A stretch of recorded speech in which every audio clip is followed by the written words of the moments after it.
I have a few items to unbox for you guys today. A Spigen case, a clear case at that, for the iPhone 14 Pro Max. An official Apple leather case for the iPhone 14 Pro Max. Something pretty cool in this box. You'll never know until I actually unbox it because it's a very vague box. There's like no branding on this thing whatsoever, which is kind of weird. Oh, and by the way, the iPhone 14 Pro Max Space Black, 256 gigabytes. Let's go.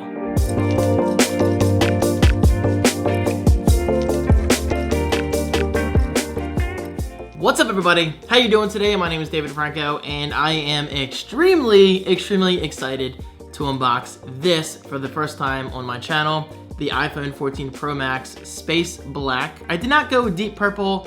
I just can't do that. I can't use a phone that's not black or white for the entire year, unless it's gold, of course. That's like breaking the rule. And I think my, what was it, 6S was gold, I'm pretty sure. Either way, I like Space Black or Space Gray. Apple seems to go back and forth every other year or so on their naming for the dark gray scheme. But I am very excited for this. Currently, I am a primary user of the iPhone 13 Pro, not the 13 Pro Max. So going to the iPhone 14 Pro Max from the iPhone 13 Pro is a huge upgrade for me for several reasons. Number one, going back to the large screen. I really do miss it. As much as I love Apple and as much as I love the iPad, I just can't find a real life usage case for the iPad. I just can't. So in other words, I'm looking forward to having a somewhat larger screen, but nothing that's overkill, you know, because obviously I'm going to use this thing every single day for the next year. Number two, iOS 16. Check it out. I have yet to upgrade to iOS 16 yet, and I never will on this iPhone because this phone's actually going into Apple. More on that in a bit. Anyway, I wanted to save the iOS 16 experience for my brand new iPhone, and that's what I typically do whenever Apple comes out with a major OS update, obviously once a year. I try to hold off until the new iPhone. That way it feels completely new. We also have Discovery Island. We also have Dynamic Island, which I think is going to be absolutely incredible. That is the thing I loved most about the update. Oh, and by the way, fun fact, this actually isn't a single pill. It's a pill and a cutout for the camera, but in between, somewhere around there, it's just dark pixels. Apple's actually playing a trick on your eyes. Guys, it's true. There are actually two cutouts on the phone itself. You just can't see it because of the OLED screen. And I think that's genius because anyone with half a brain and anyone who has actually watched the keynotes and seen updates and whatever and seen ads, it's very obvious that this thing will actually transform and morph per your notifications, per your music playback. It's going to be absolutely incredible. Anyway, let's save the best for last. By the way, my name's David. If this is your first time here, I love to talk. And well, if you don't like it, you can fast forward, or you can you see that thing back? You can't see that thing back there, but it's called the door. You can walk right through it if you don't like me. I'm just kidding. I like to throw that out there because every year people are like, David, you talk too much.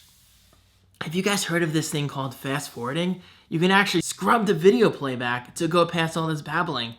Incredible, isn't it? Absolutely incredible. Okay, first up, let's unbox, Jesus, that's loud, this extremely generic packaging. This could be a sex toy for all I know. But, alas, it is not. This is my first ever MagSafe charging station.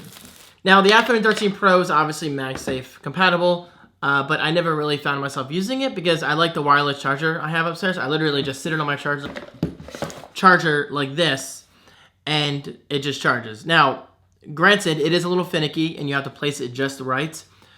So I am looking very forward to actually using MagSafe on a daily basis. And obviously, I use MagSafe on my MacBook Pro every single day, but my iPhone Pro, that's going to be nice. That's going to be really nice. This does charge my Apple Watch as well. So first of all, let's test out the iPhone 13 Pro. Wow, look at that. Yeah. Now, obviously, it's not going to charge because it's not plugged in. But wow, that is... Everything's fine, guys. Everything is fine. I think it's because of the case I'm using, so the magnet isn't as strong. And that is why I recommend getting a case with a MagSafe ring built in. Because look at this. Just a single tap and it comes flying off. And this case has that MagSafe, guys. But anyway, this charges my phone, my Apple Watch, and AirPods, which I'll never use because I don't have AirPods that charge wirelessly. And plus, I'm not a big fan of AirPods to begin with, honestly. But this is going to be nice, and I'll link it right below, guys, if you're curious. And the brand name, I have no idea. It just says MagLeap Duo, 3-in-1 magnetic wireless charger, model number T585-F. Made in China. Next up, a Spigen clear case. Personally, I think people obsess over the color of their phone a little too much because you're going to put a case on it anyway, unless you're like me. Sometimes, actually, for the most part, I prefer putting a clear case on my phone. And thank God this is like a flexible plastic. Good. I don't like that overly hard plastic. This is more of a soft plastic. Listen to this. Not bad. Not bad. And let's take this protective thing off here. Gotta be honest though, guys. I don't know if I'll even use this because I'm hoping to use Apple's case. Well, because I've never had a leather case from Apple before, and apparently this one is really good. Really, really good. I mean, it cost me $59, so it better be good. Okay, so let's see how this opens here. You just pull it? It looks like you just pull it, but it's really cool. I just broke off. It's really tight. Come on, Apple. You're failing me with your packaging. Usually you blow my mind with your easy to open packaging. This one is not quite that. Now for that reason, I'm gonna have to destroy the box. There you go. Apple, you should have made that a little easier in my opinion. Okay, so this is a leather case.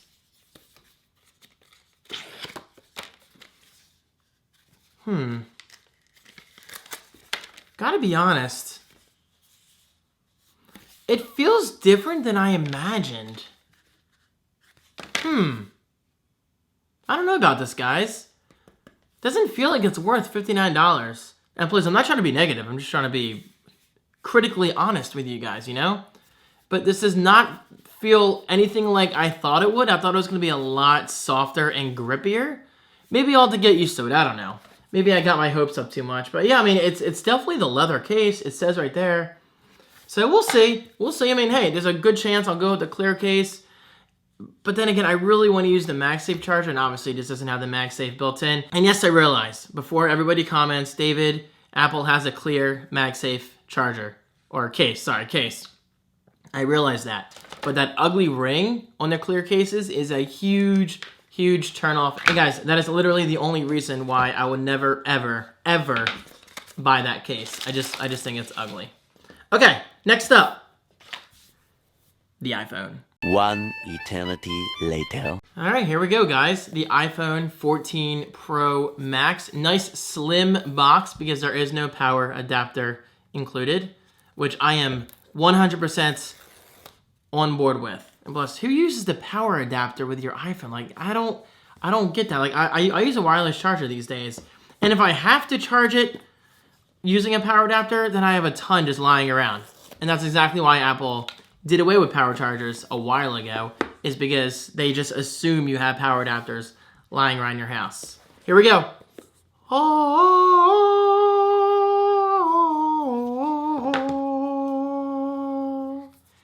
very nice. Dude, the space gray is always beautiful. And I think it's a little darker this year or lighter. So let's take it out. Here we go, baby. So this is my iPhone 13 Pro, and this is the iPhone 14 Pro Max. It actually looks like the same gray. Actually, no, hold on. I'm seeing it. The Pro Max is a little darker. It's a little tiny darker, which is obviously nice. But honestly, I've never had a problem with the dark gray, space gray, or space black, whatever this is called, of the 13 Pro. Okay, here we go. Taking off Z paper.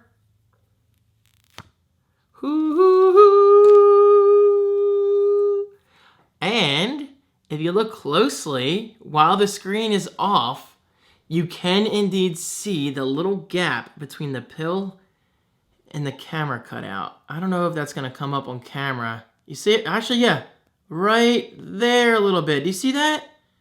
Maybe you do, maybe you don't, but either way, it's there, trust me.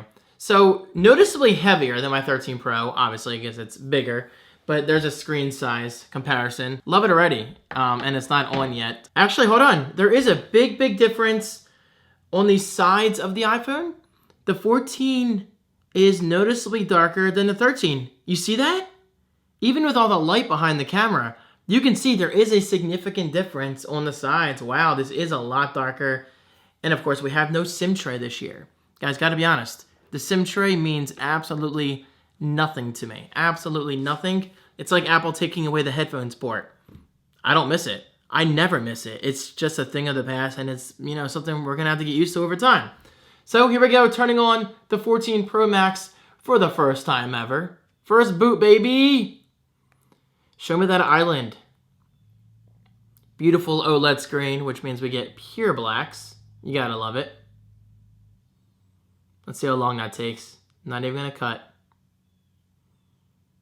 A little flicker. And there is Dynamic Island. Oh my God. To actually hold this in person, it feels amazing. This is mine, guys. This is mine. I am so excited. Also, I forgot to mention, the 13 Pro, Apple's giving me $600 for this, and this cost me $1,200.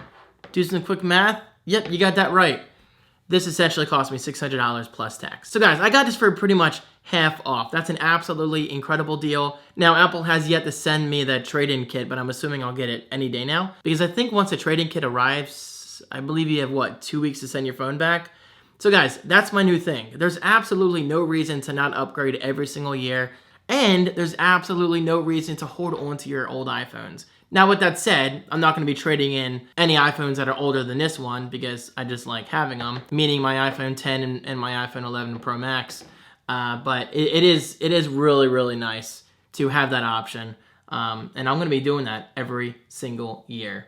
So, guys, there you have it. I'm going to call the unboxing right there because I want to set everything up off camera. But I got to say, it's really, really nice. Look at that size difference. It's actually pretty significant. So I'm excited. Okay, there you have it, guys. Thank you so much for watching. Oh, I'm so sorry. We also get designed by Apple in California right there with, I'm sure, some Apple stickers. But as always, this goes right back in the box. And a lightning cable. Yes, I know, guys. I know. Another year with lightning. That, I will say, is kind of annoying. I do wish Apple would get away from lightning, and fortunately, the rumors are pretty strong. I know already. The iPhone 14 literally just came out today, but there's already rumors of the iPhone 15 going to USB-C. And for that, I'm completely on board with. The SIM tray doesn't bother me, or the lack of SIM tray in this case. Lack of headphones port doesn't bother me. Lack of a power adapter in the box doesn't bother me absolutely, like, one bit. But I would like USB-C. But even then, it's not a huge deal. I don't really plug in my iPhone that often. Oh, wait, hold on, MagSafe. Oh, baby. Now that is a tough magnet. Very, very nice. That's more like it. All right, guys, thanks so much for watching. It's time to edit, and then I can set up my iPhone. Enjoy, baby, enjoy, and I'll talk to you soon.